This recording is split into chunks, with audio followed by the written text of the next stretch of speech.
You know, hunters, I think I like Monster Hunter. I know this information probably shook you to your core, and I think I'm finally brave enough to say that I like Monster Hunter. And you know what made me really like the game? What made me click with this franchise so much? It's the monsters. How can it not be the monsters? And while monsters, as you progress further into the game, can be pretty wild and can have amazing armor skills that make you overpowered, and while that is great, I feel like Monster Hunter wouldn't be able to hook as many people as it has if the early game monsters weren't cool and interesting. I'll be honest, hunters, this video is pretty much just me yapping and wanting to appreciate the early game monsters in Monster Hunter. Now, I don't want this video to be like a really long video, just a sweet, short video appreciating these low-ranking monsters. Because if I don't limit myself on like a time here, I'm going to spend 30 minutes talking about low-ranking monsters, and I don't want to do that. Actually, I really do, but I take forever to record and edit videos, so this is what we are doing today. Anyways, what do you even consider a low-ranking monster? Is it monsters that are only in low rank? And no, in my opinion, low-ranking monsters should be like star level 3 and under. Sometimes they can be a higher level, but you just fight them later on the game. Like Quetzalcoatl and Celtis, which I'll be getting to. You fight at star level 5, but they're not like super strong monsters. You just unlock them at high rank. And now that I explained what I believe is a low-ranking monster, it is time for the yap session. And if you guys want to yap about who's your favorite low-ranking monster, please leave them in the comments. I would love to read them. Now, I'm not going to be going into every single detail with the monsters that I name, and there's going to be even monsters that I don't even talk about in this video because, again, sweet and short video. Okay, so I want to start it off with the first monster I ever fought, the Great Macaw. And I'm so glad he was. Out of all of the raptor wyverns, he is the most unique and best raptor to fight in the whole series. He doesn't just have one or two moves where he jumps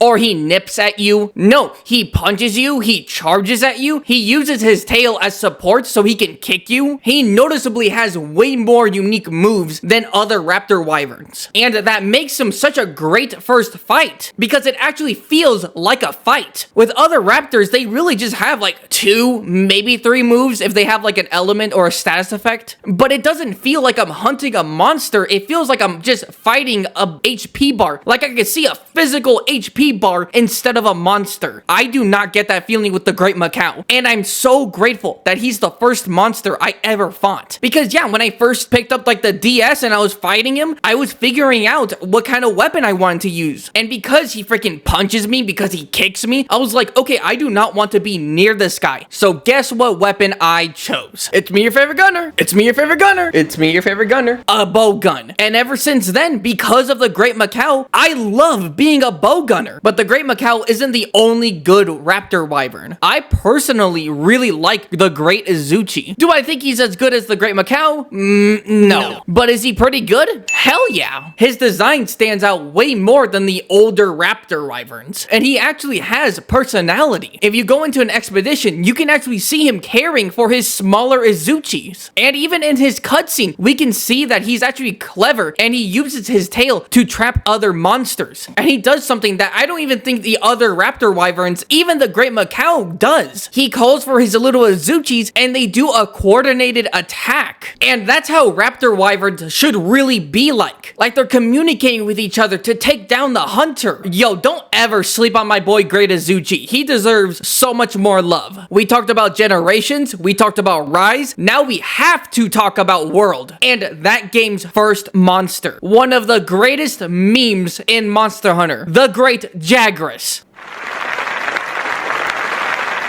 And yes, he is a giant lizard, but he wasn't a raptor wyvern. And I was like, oh my god, you can fight something that isn't a raptor wyvern as the first enemy? Blasphemy. And like the Great Izuchi, he has personality. His design as a giant iguana, pretty neat. But that's not all, because he can eat an Aptonoff whole. and swell up. So now he has a even bigger hitbox, which is good for you as the hunter because yeah, he's bigger, so it's easier to hit him. But he can also hit you easier now because he's bigger. And now that he ate that thing, he even has a small ranged attack. And then even if, let's say, you let him go while his stomach's full, eventually he'll go back to his little guys and he'll throw up the food so that they can eat. That's so awesome. I'm telling you, man, what an amazing first monster for World. But since I'm already talking about Monster Hunter World, I want to mention two other monsters that I love with all my heart. Let's start with Kulu-Ya-Ku, the egg thief. What a awesome, goofy bird Kulu-Ya-Ku is. Bird up.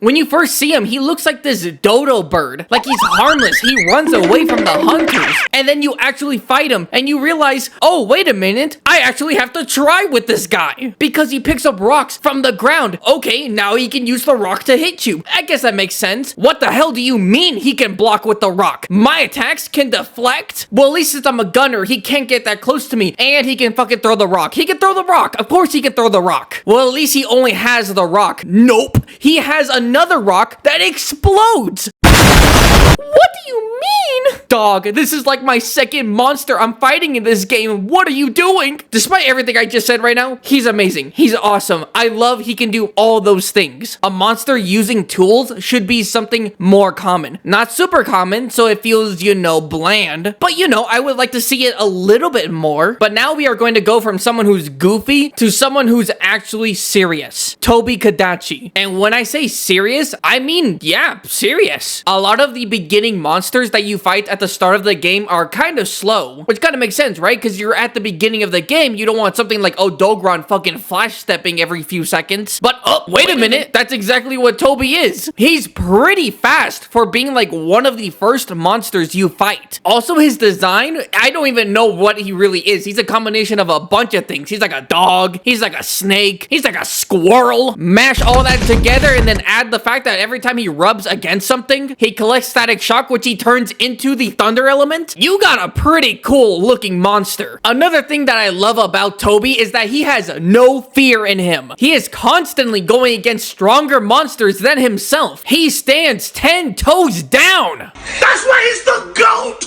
The GOAT! And yeah, sure, he doesn't really win any of the fights that he goes against. Again, he's punching way above his weight class. But I'm telling you, he has that dog, that snake, and that flying squirrel in him. Don't play with Tobi. He's that guy. Speaking of being that guy, this next monster is so goated. It's an actual crime that he's not in Wilds. I'm of course talking about Nibblesnarf, a monster so cool that someone on YouTube made that monster's name their YouTube channel's name. And it makes sense. Not only is he one of the coolest looking Leviathans in the series, being this like sand shark flounder thing, with like the top part of himself being like this weird fish thing, and then his underside being this vibrant, colorful blue. God, what an amazing looking monster. His fight is also amazing. And you don't just find him willy-nilly, just kind of standing out in the middle of the open. No, when you go into a certain location, there's like these piles of sand just kind of scattered across the area, and you have to figure out which one he is. And then when you do find him, you see his little beady eyes looking at you, like you just unmasked the big bad of a Scooby-Doo villain. And then the fight actually begins. And oh my god, for a beginning monster, this fight has so many things in it. You can use sonic bombs to bring him out of the ground. He can suck in air and shoot a blast of sand at you. You can make him eat a barrel bomb and it will explode, making him come to the surface. Or guess what? I mean, if you're just kind of bored of, you know, regular fighting, maybe Monster Hunter just isn't for you, you can fish him out of the ground. How fucking cool is that? This is the monster Cephadrum wishes he could be. Dreams every single night he could be. But guess what? He'll never be as goated as Nibblesnarf. Okay, I kind of have to hurry up here a little bit. Again, I don't want this video to be super long. And let me backtrack to the two monsters I said I was going to talk about. Kechawacha and Celtis. Let's go with Kechawacha. his design is my favorite out of all the fanged beast monkeys in the series. His bright orange coat, his long fucking claws, his cute and playful nature, then being replaced when he puts his ears over his face and then becomes a certified crash out, swinging wildly at anything. And the fact that he actually uses the canopy in a certain part of the map just makes sense. God, what an amazing monster. It's a motherfucking crime he's not in Wilds. And then we have Celtis, which, by the way, instantly S tier, just for the fact of being another bug monster. And while the fight with Celtis is cool, especially when he kind of like charges at you, his fight isn't really all that. His design's neat, but it really is just kind of a big beetle. It's not until you fight him with Celtis Queen, then that's where you really get to see Celtis shine. Because he's not just another body to be in the fight, like how Greats and Drome's little buddies are. They're just kind of there to soak up damage for the big guy. No, that is not how Celtis is. Celtis can actually grab onto Celtis Queen and make her fly. Check this fucking shit out. She gains a better, like, charge attack. And at the end of the fight, if the Celtis Queen is super low on health, she'll just straight up kill Celtis, RIP in the chats, by the way, and then she'll start healing herself by eating him. It's time to go to heaven, my child. Stop it, what are you doing? Stop it, stop it, cut it out, help. Stop. Also, something I would really like to mention, since you need Celtis parts to make the Celtis Queen armor and weapons, that makes the armor and weapons so much easier to farm for, because you already have both monsters in every single quest. Such an amazing monster. It doesn't matter that he's a simp, I still love him. And then you have the monsters in Monster Hunter Wilds, and I'll just say it, I think they upped their like low-ranking monster game to the next level with Wilds. I mean, Dashaguma, or Dashaguma, being essentially a big bear, but feeling so much different than Azeros. Balahara being a sand leviathan, but also feeling so much different than Nibblesnarf. And then you have Lalabarina, which, oh my god, I don't even have to say anything about that monster. Such a beautiful monster. Again, I can make this video so much longer, but I think here is a good place to end it. I love Apex monsters. I love Elder Dragons, but there's just something about low-ranking monsters that I just cannot get enough of. And if you made it all the way to the end of the video, please, for me and all the wonderful low-ranking monsters, hit the subscribe and the like button. It encourages me to make more videos for you guys. And with that being said, I will see you all in the next video. Stay safe, my hunters.